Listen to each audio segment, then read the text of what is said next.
আপনারা দেখছেন DP news, খবরই জীবন। উন্নয়নের কর্মসূচি করেছি। আমাদের মধ্যে উপস্থিত আছে বা যার তত্ত্বাবধানে কর্মযোগ্য, সেটা একটা সিনেমার মাধ্যমে আপনাদের কাছে একটু উপস্থাপনা করা হবে।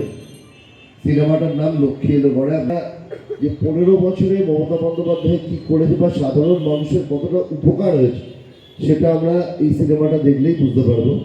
আমি ধন্যবাদ জানাই পল্লবীকে, ধন্যবাদ জানাই এই ওয়ার্ডের কাছে শ্রীরামপুর পৌরসভার চেয়ারম্যান কাউন্সিল গৌরদা এখানে উপস্থিত আছে, লাইজি আছে, নিবেদিতা। এই ছোট জায়গার মধ্যেই আমাদের এটা করতে হচ্ছে, যে বিভিন্নভাবে আমরা দেখে এসেছি তারা এসে মানুষকে ভুল বোঝাচ্ছে, মানুষকে সেই ভাবটা, সেই মিথ্যে কথা কথায় সাধারণ মানুষ, সাধারণ নারী, সেই মহিলাদের কথা ভেবে যে লক্ষ্মী ভাণ্ডারের মতো কর্মসূচি, যারা বারবার মানুষকে মিথ্যে কথা বলেছে, বারবার মানুষকে ভাওতা দিয়েছে, বারবার মানুষকে ধোঁকা দিয়েছে, তারা আবার সেই লক্ষ্মী ভাণ্ডারের কথা বলছে, সেই 3000 টাকার স্বপ্ন দেখাচ্ছে।